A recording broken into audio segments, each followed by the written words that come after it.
जय माता दी। मेरे सभी प्यारे दोस्तों, मैं लक्ष्मी शर्मा बड़ों को चरण स्पर्श, छोटों को प्यार और बराबर वालों को दिल से नमस्कार करती हूँ।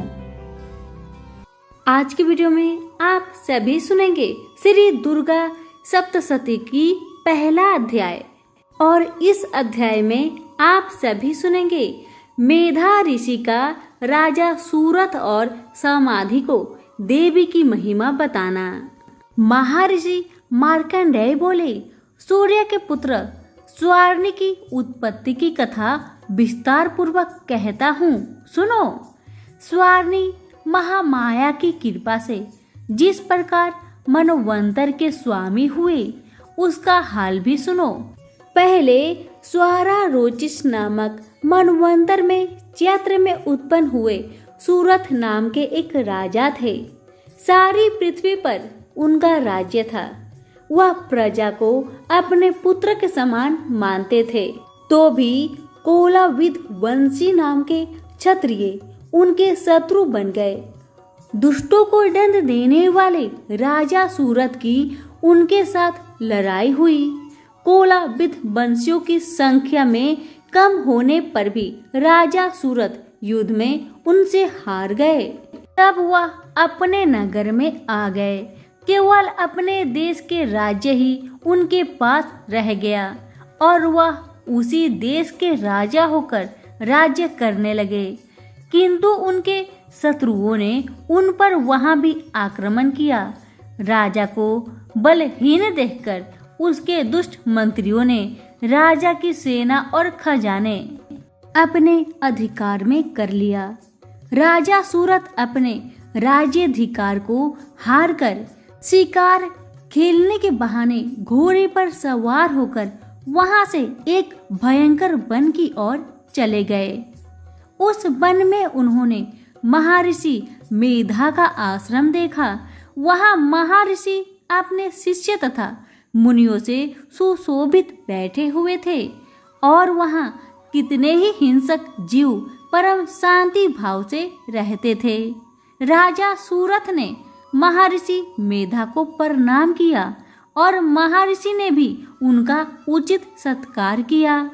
राजा सूरथ महर्षि के आश्रम में कुछ समय तक ठहरे। अपने नगर की ममता के आकर्षण से राजा अपने मन में सोचने लगे, पूर्व काल में पूर्वजों ने जिस नगर का पालन किया था वह आज मेरे हाथ से निकल गया।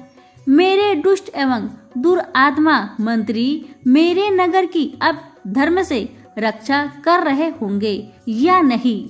मेरा प्रधान हाथी जो कि सदा मद की वर्षा करने वाला और शूरवीर था, मेरे बैरियों के बस में होकर न जाने क्या दुख भोग रहा होगा।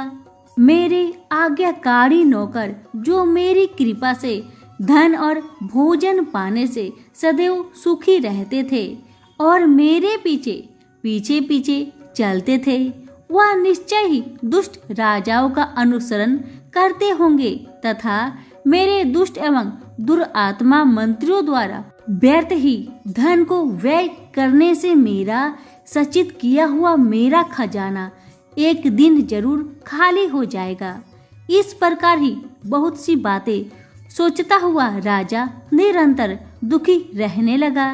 एक दिन राजा सूरथ ने महर्षि मेधा के आश्रम के निकट एक वैश्य को देखा।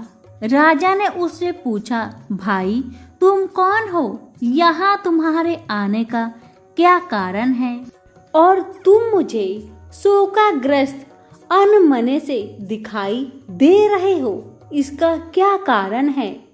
राजा के यह नम्र वचन सुन वैश्य ने महाराज सूरथ को प्रणाम करके कहा, हे राजन, मेरा नाम समाधि है। मैं धनियों के कुल में उत्पन्न एक वैश्य हूँ। मेरे दुष्ट स्त्री पुत्रादिकों ने लोभ से मेरा सब धन छीन लिया है और मुझे घर से निकाल दिया है। मैं इस तरह से दुखी होकर इस वन में चला आया हूँ और यहाँ रहता हुआ इस बात को भी नहीं जानता कि अब घर में इस समय कुशल है या नहीं। यहाँ मैं अपने परिवार का आचरण संबंधी कोई समाचार भी नहीं पा सकता कि घर में इस समय कुशल पूर्वक है या नहीं। मैं अपने पुत्रों के संबंध में ये भी नहीं जानता कि वह सदाचारी है या दुराचार में फंसे हुए हैं। राजा बोले, जिस धन के लोभी स्त्री पुत्रों ने तुम्हें घर से निकाल दिया है, फिर भी तुम्हारा चित्त उनसे क्यों प्रेम करता है? वैश्या ने कहा, मेरे विषय में आपका ऐसा कहना ठीक है, किंतु मेरा चित्त इतना कठोर नहीं है। यद्यपि उन्होंने धन के लोभ में पड़कर प्रीत स्नेह को त्याग कर मुझे घर से निकाल दिया है, तो भी मेरे मन में उनके लिए कठोरता नहीं आती। महामते, मेरा मन फिर भी उनमें फंसा रहा है। इस बात को जानता हुआ भी मैं नहीं जान पा रहा। मेरा चित्त उनके लिए दुखी है। मैं उनके लिए लंबी लंबी सांसें ले रहा हूँ। उन लोगों में प्रेम नाम पात्र का भी नहीं है, फिर भी ऐसी निस्नेहियों के लिए मेरा हृदय कठोर नहीं होता। महर्षि मार्कंडेय ने कहा, ब्राह्मण। इसके पश्चात महाराज सूरत और वह वैश्या दोनों महर्षि मेधा के समीप गए और उनके साथ यथायोग न्याय संभाषक करके दोनों ने वार्ता आरंभ की। राजा बोले, भगवान, मैं आपसे एक बात पूछना चाहता हूँ, सो आप कृपा करके मुझे बताइए। मेरा मन मेरे अधीन नहीं है, इससे मैं बहुत दुखी हूँ। राज्य धनाधिक की चिंता अभी तक मुझे नहीं बनी हुई है और मेरे यहाँ ममता अज्ञानियों की तरह बढ़ती ही जा रही है। और यह समाधि नामक वैश्य भी अपने घर से अपमानित होकर आया है। इसके स्वजन ने भी इसे त्याग दिया है। स्वजनों से त्याग हुआ भी यह उनसे हार्दिक प्रेम रखता है। इस तरह हम दोनों ही दुखी हैं। हे महाभाग, उन लोगों के अवगुणों को देखकर भी हम दोनों के मन में उनके लिए ममता जनित आकर्षक उत्पन्न हो रहा है। हमारे ज्ञान रहते हुए भी ऐसा क्या है? अज्ञानी मनुष्य की तरह हम दोनों में यह मूर्खता क्यों है? महर्षि मेधा ने कहा, विषय मार्ग का ज्ञान सब जंतुओं को है। सभी के लिए विषय पृथक पृथक होते हैं। कुछ प्राणी दिन में नहीं देखते और कुछ रात को, परंतु कोई जीव है जो दिन तथा रात दोनों में देख सकते हैं। यह सत्य है कि मनुष्य में ज्ञान प्रधान है, किंतु केवल मनुष्य ही ज्ञानी नहीं होता। पशु पंछी आदि भी ज्ञान रखते हैं। जैसे यह पशु पंछी ज्ञानी है, वैसे ही मनुष्यों का ज्ञान है और ज्ञान मनुष्य में है, वैसे ही पशु पंछियों में है तथा अन्य बातें भी दोनों में एक जैसी पाई जाती है। ज्ञान होने पर भी इन पंछियों की ओर देखो कि अपने भूख से पीड़ित बच्चों की चोंच में कितने प्रेम से अन्न लेकर उसके मुख में डालते हैं। राजन, ऐसा ही प्रेम मनुष्य में अपने संतान के प्रति पाया जाता है। लोभ के कारण अपने उपकार का बदला पाने के लिए मनुष्य पुत्र की इच्छा करते हैं और इस प्रकार मोह के गड्ढे में गिरा करते हैं। भगवान श्री हरि की जो माया है, उसी से यह संसार मोहित हो रहा है। इसमें आश्चर्य की कोई बात नहीं, क्योंकि वह भगवान विष्णु की योग निद्रा है। यह माया ही तो है जिसके कारण संसार मोह में जकड़ा हुआ है। यह महामाया भगवती देवी ज्ञानियों के चित्त को बलपूर्वक खींचकर मोह में डाल देती है और उसी के द्वारा संपूर्ण जगत की उत्पत्ति होती है। यह भगवती देवी प्रसन्न होकर मनुष्य को मुक्ति प्रदान करती है। यह संसार के बंधन का कारण है तथा संपूर्ण ईश्वरों की स्वामिनी है। महाराज सूरथ ने पूछा, भगवान वह देवी कौन सी है जिसको आप महामाया कहते हैं? ब्राह्मण, वह कैसे उत्पन्न हुआ और उसका कार्य क्या है? उसके चरित्र कौन कौन से हैं? प्रभु, उसका जैसा प्रभाव हो, जैसा स्वरूप हो, वह सभी मुझसे कृपा करके कहिए, मैं आपसे सुनना चाहता हूँ। महर्षि मेधा बोले, राजन, वह देवी तो नित्य स्वरूपा है, उससे यह संसार रचाया गया है। तब भी उसकी उत्पत्ति अनेक प्रकार से होती है, वह सब आप मुझसे सुनो। वह देवताओं का कार्य सिद्ध करने के लिए प्रकट होती है। उस समय वह उत्पन्न हुई संसार को जलमय करके। जब भगवान विष्णु योग निद्रा का आश्रय लेकर शेष शैया पर सो रहे थे, तब मधुकेटव नाम के 2 असुर उनके कानों के मैल से प्रकट हो गए। श्री ब्रह्मा जी ने जब उन दोनों को अपनी ओर आते देखा और यह भी देखा कि भगवान विष्णु योग निद्रा का आश्रय लेकर सो रहे हैं, तो वह उस समय श्री भगवान को जगाने के वास्ते उनके नेत्रों में निवास करने वाली योग निद्रा की स्तुति करने लगे।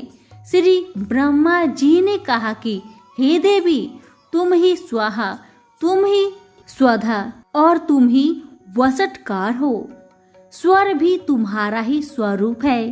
तुम ही जीवन देने वाली सुधा हो।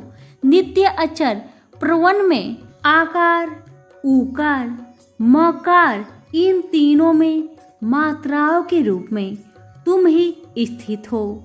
इनके अतिरिक्त जो बिंदु रूप अर्ध मात्रा है, जिसका ही विशेष रूप में उच्चारण नहीं किया जा सकता है, देवी वह भी तुम ही हो। हे देवी, संध्या, सावित्री तथा परम जननी तुम ही हो। तुम इस विश्व को धारण करने वाली हो। तुमने ही इस जगत की रचना की है और तुम ही इस जगत का पालन करने वाली हो और तुम ही कल्प के अंत में सबको भक्षण करने वाली हो। हे देवी, जगत की उत्पत्ति के समय तुम सृष्टि रूपा होती है, पालन काल में स्थित रूपा हो और कल्प के अंत में संहार रूप धारण कर लेती हो। तुम ही महाविद्या, महामाया, महामेधा, महारात्रि और मोहरा रात्रि हो। श्री ईश्वरी और बोध स्वरूपा बुद्धि भी तुम ही हो। लज्जा, पुष्टि, तुष्टि, शांति और क्षमा भी तुम ही हो। तुम खड्ग धारिणी, शूल धारिणी, घोर रूपा तथा गदा, चक्र, शंख और धनुष को धारण करने वाली हो। वान, भुसुंडी और परिघ, यह भी तुम्हारे ही अस्त्र है। तुम सौम्य और सौम्यंतर हो। यही नहीं बल्कि जितने भी सौम्य तथा सुंदर वस्तुएं इस संसार में है, उनसे सबसे बढ़कर सुंदर तुम हो। पर और अपर सबसे परे रहने वाली सुंदर तुम ही हो। हे स्वरूप देवी, जो भी सत असत पदार्थ है और उनमें जो शक्ति है वह तुम ही हो। ऐसे अवस्था में भला तुम्हारी स्तुति कौन कर सकता है? इस संसार के सृष्टि, पालन और संहार करने वाले जो भगवान है, उनको भी जब तुमने निंद्रा के वशीभूत कर दिया है, तो फिर तुम्हारी स्तुति कौन कर सकता है? मुझे भगवान विष्णु तथा भगवान शंकर के शरीर धारण कराने वाली तुम ही हो, तुम्हारी स्तुति करने की शक्ति किसमें है? हे देवी, तुम तो अपने इन उदार प्रभावों के कारण प्रसन्नीय हो। मधु और केतव जो भयंकर असुर है, इन्हें तो मोह में डाल दो और श्री हरि भगवान विष्णु को भी जल्दी जगा दो और उनमें इनके मार डालने की बुद्धि भी उत्पन्न कर दो। महर्षि मेधा बोले, हे राजन, जब श्री ब्रह्मा जी ने देवी से इस प्रकार स्तुति करके भगवान विष्णु को जगाने तथा मधु और केतव को मारने के लिए कहा तो वह भगवान श्री विष्णु जी के सामने खड़ी हो गई। उनके ऐसा करते ही भगवान श्री हरि तुरंत जाग उठे और दोनों असुरों को देखा तो कि अत्यंत बलवान तथा पराक्रमी थे और मारे क्रोध के जिनके नेत्र लाल हो रहे थे और जो श्री ब्रह्मा जी का वध करने के लिए तैयार थे। इन पर उन दोनों दुरात्मा असुर के साथ भगवान श्री हरि पूरे 5000 वर्ष तक लड़ते रहे। एक तो वह अत्यंत बलवान तथा पराक्रमी थे, दूसरे महामाया ने भी उन्हें मोह में डालकर रखा था। अतः वह श्री भगवान से कहने लगे, हम दोनों तुम्हारी वीरता से अत्यंत प्रसन्न है, अतः तुम हमसे कोई वर मांगो। भगवान ने कहा, यदि तुम मुझ पर प्रसन्न हो तो अब तुम मेरे हाथों से मर जाओ। बस इतना सा ही वर मैं तुमसे मांगता हूँ, यहाँ दूसरे वर से क्या प्रयोजन है? महर्षि मेधा बोले, इस तरह से जब यह धोखे में आ गए और अपने चारों ओर जल ही जल देखा तो भगवान श्री हरि से कहने लगे, जहाँ पर जल ना हो, सूखा जमीन हो, उसी जगह हमारा वध कीजिए। महर्षि मेधा कहते हैं, तथास्तु कहकर भगवान श्री हरि ने उन दोनों को अपनी जांघ पर लिटाकर दोनों के सिर को काट डाले। इस तरह से यह देवी श्री ब्रह्मा जी के स्तुति करने पर प्रकट हुई थी। अब तुमसे उनके प्रभाव का वर्णन करता हूँ, सो सुनो। यहीं पर हमारी दुर्गा सप्तशती की प्रथम अध्याय समाप्त हुई। दूसरा अध्याय अगले वीडियो में सुनेंगे। अभी प्रेम से बोलिए माता रानी की जय हो। कथा पसंद आने पर लाइक, शेयर, कमेंट जरूर कीजिएगा और हमारे चैनल के साथ जुड़े रहिएगा। आप सभी का बहुत बहुत धन्यवाद।